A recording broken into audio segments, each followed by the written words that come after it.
அனைவருக்கும் வணக்கம். TNPSC group 2 group 4 2025 Tamil தகுதி தேர்வு. இப்போ நம்ம எந்த தலைப்பில் பார்க்க போகிறோம் அப்படின்னா,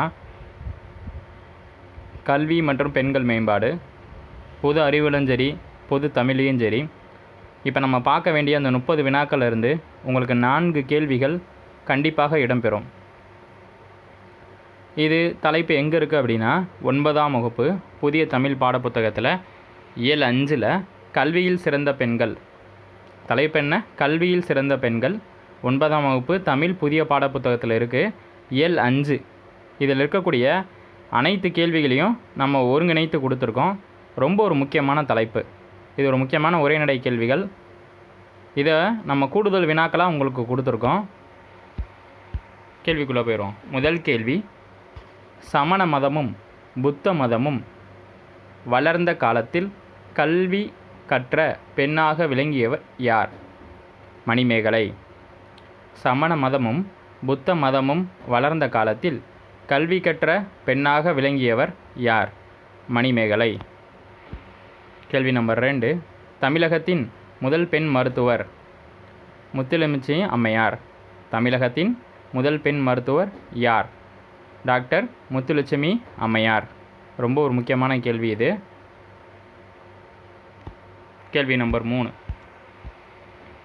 தேவதாசி முறை ஒழிப்பு சட்டம் நிறைவேற காரணமாக இருந்தவர் யார்? தேவதாசி முறை ஒழிப்பு சட்டம் நிறைவேற காரணமாக இருந்தவர் முத்துலட்சுமி அம்மையார். முத்துலட்சுமி அம்மையார் தான் ரொம்ப முக்கியம் இந்த யூனிட்டை பொறுத்தளவு. தமிழக அரசு 8ஆம் வகுப்பு வரை படித்த பெண்கள் திருமண உதவித்தொகையை யாரின் பெயரில் வழங்கி வருகிறது? போன வருஷம் குரூப் 4, அதுக்கு முன்னாடி குரூப் 2, தமிழக அரசு நடத்த அனைத்து தேர்விலும் இந்த கேள்வி இடம்பெற்றோம். கேள்வி நம்பர் 4, தமிழக அரசு 8ஆம் வகுப்பு வரை படித்த பெண்கள் திருமண உதவித்தொகையை யார் பெயரில் வழங்கி வருகிறது? மூவலூர் ராமாமிர்தம். மூவலூர் ராமாமிர்தம். ரொம்ப ஒரு முக்கியமான கேள்வி. கேள்வி நம்பர் 5, தடைகளை மீறி கல்வி கற்று பண்டிதராகியவர் யார்? ரமாபாய். தடைகளை மீறி கல்வி கற்று பண்டிதரானவர் யார் அப்படின்னா ரமாபாய். வேலூரில் இலவச மருத்துவம் அளித்தவர் யார்? ஐட்டாஸ் சோஃபியாஸ் கட்டர். வேலூரில் இலவச மருத்துவம் அளித்தவர் யார்? ஐட்டாஸ் சோஃபியாஸ் கட்டர். ரொம்ப முக்கியமான ஒரு நபர்.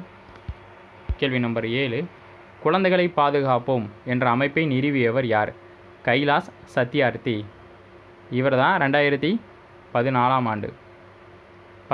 ஆண்டு அமைதிக்கான நோபல் பரிசு பகிர்ந்தளிக்கப்பட்டது. அப்போ குழந்தைகளை பாதுகாப்போம் என்ற அமைப்பை நிறுவியவர் யார் அப்படின்னா கைலாஸ் சத்யார்த்தி. பாகிஸ்தானில் பெண் கல்வி வேண்டுமென போராடிய 12 வயது சிறுமி யார்? மலாலா. பாகிஸ்தானில் பெண் கல்வி வேண்டுமென போராடிய 12 வயது சிறுமி யார் அப்படின்னா மலாலா. கேள்வி நம்பர் 9, கல்வி, திருமண உதவித்தொகை ஆகியவற்றுடன் தொடர்புடைய கல்வி உதவி திட்டம் எது? கல்வி, திருமண உதவித்தொகை ஆகியவற்றுடன் தொடர்புடைய கல்வி உதவி திட்டம் சிவகாமி அம்மையார் திருமண உதவி திட்டம். ரொம்ப ஒரு முக்கியமானது. அங்கே 8ஆம் வகுப்பு வரைக்கும் படிச்சிட்டிங்கன்னா மூவலூர் ராமாமிர்தம். இது கல்வி மற்றும் திருமண உதவித்தொகை 2 சேர்ந்து வந்துச்சுன்னா சிவகாமி அம்மையார் உதவி திட்டம். கேள்வி நம்பர் 9 முடிந்துவிட்டது. கேள்வி நம்பர் 10, நீலாம்பிகை அம்மையார் எழுதிய நூல்கள் யாவை? நீலாம்பிகை அம்மையார் எழுதிய நூல்கள் தனித்தமிழ் கட்டுரை வடசொல், தமிழ் அகரவரிசை, முப்பெண்மணிகள் வரலாறு, பட்டினத்தார் பாராட்டிய மூவர். இது தனித்தமிழ் இயக்கத்தை பரப்பதற்காகவும் தமிழை போற்றி அனைவரும் படிக்கிறதுக்காகவும் மறைமேலல் அடிகளுடைய மகள் எழுதிய நூல். அதை ஒரு கொஸ்டினாக கொடுத்துருக்கோம். அப்போ தனித்தமிழ் கட்டுரை வடசொல், தமிழ் அகரவரிசை, முப்பெண்மணிகள் வரலாறு, பட்டினத்தார் பாராட்டிய மூவர். அந்த மூவர்ன்ற வார்த்தை வந்தாலே நீலாம்பிகை அம்மையார் எழுதிய நூல்கள். கேள்வி நம்பர் 11, மறைமலை அடிகளின் மகள் யார்? நீலாம்பிகை அம்மையார். மறைமலை அடிகளின் மகள் யார்? நீலாம்பிகை அம்மையார். குழந்தை திருமணத்தை தடுக்க சாரதா சட்டம் கொண்டு வரப்பட்ட ஆண்டு என்ன? 1929. குழந்தைகள் திருமணத்தை தடுக்க சாரதா சட்டம் கொண்டு வரப்பட்ட ஆண்டு என்ன? 1923. சூரியன் மற்றும் பரமாணு புராணம் போன்ற அறிவியல் நூல்களை எழுதியவர் யார்? சூரியன், மற்றும் பரமாணு புராணம் ஆகிய அறிவியல் நூல்களை எழுதியவர் ராஜேஸ்வரி அம்மையார். ஆன்சர் என்னது? ராஜேஸ்வரி அம்மையார். இவங்க என்ன பணி செஞ்சாங்க அதுவும் கேள்வியாக கேட்பாங்க. ராணி மேரி கல்லூரியில் அறிவியல் பேராசிரியராக பணிபுரிஞ்சிருக்காங்க. ராணி மேரி கல்லூரியில் அறிவியல் பேராசிரியர் இவர் செய்த பணி கொஸ்டினை கேட்கலாம். ராஜேஸ்வரி அம்மையார் ரொம்ப முக்கியம். சாரதா சட்டம் 1929 கொண்டு வந்தாங்கல்ல, அது எதற்காக இயற்றப்பட்டது? அதான் ஒரு கேள்வி. சாரதா சட்டம் எதற்காக இயற்றப்பட்டது? பெண்களின் முன்னேற்றத்திற்கு தடையாக இருக்கும் குழந்தை திருமணத்தை தடுக்க. ஏன்னா கல்வி கற்றால் தான் அவங்க வாழ்க்கையில் முன்னேற முடியும். அப்போ அந்த கல்வி கற்காமல் இடைஞ்சல் பண்ணுறது எது அப்படின்னா அந்த குழந்தை திருமணம். அதை தடை பண்ணுறதுக்காக தான் இந்த சாரதா சட்டம் கொண்டு வராங்க. அப்போ பெண்களின் முன்னேற்றத்திற்கு தடையாக இருக்கும் குழந்தை திருமணத்தை தடுக்க சாரதா சட்டம் கொண்டு வரப்பட்டது. கேள்வி நம்பர் அடுத்து 15. பக்தி இயக்கம் வளர்ந்த காலத்தில் கல்வி அறிவு பெற்ற பெண்கள் யாவர்? ரொம்ப முக்கியமான கேள்விப்பா. பக்தி இயக்கம் வளர்ந்த காலத்தில் கல்வியறிவு பெற்றவர்கள் யாவர்? காரைக்கால் அம்மையார் மற்றும் ஆண்டாள். காரைக்கால் அம்மையார் மற்றும் ஆண்டாள். சங்ககால பெண் புலவர்கள் பெயர்கள் யாவை?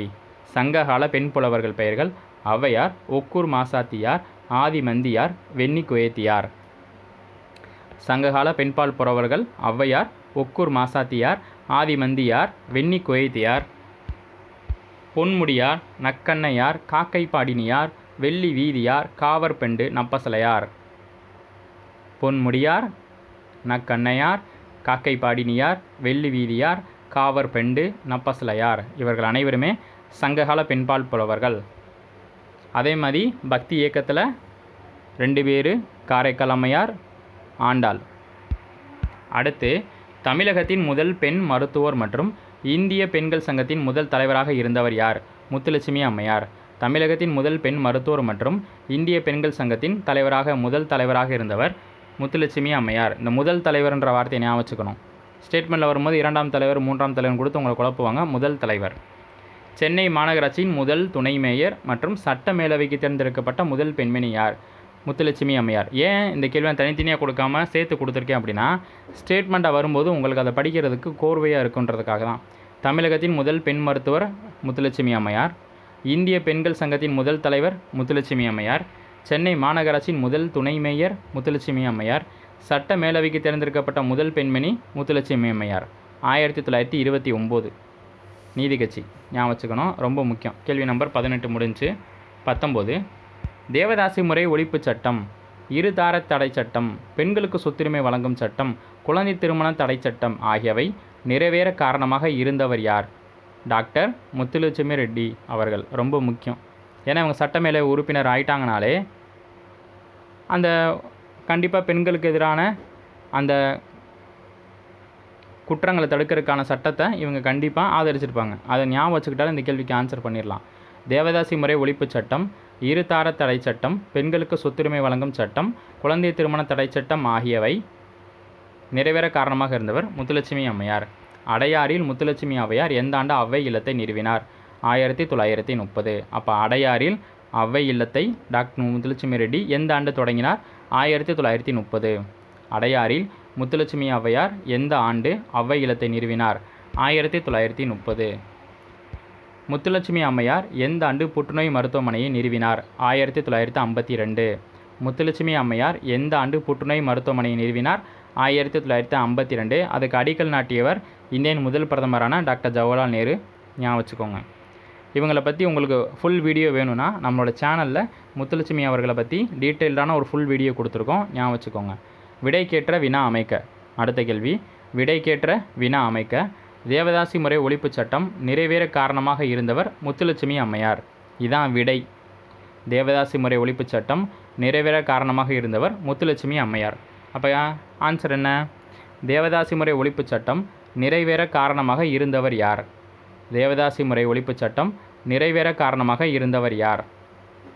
கேள்வி நம்பர் 23. அதுவும் அதே தான். 23. குழந்தைகளை பாதுகாப்போம் என்ற அமைப்பை நிறுவியவர் கைலாஷ் சத்யார்த்தி.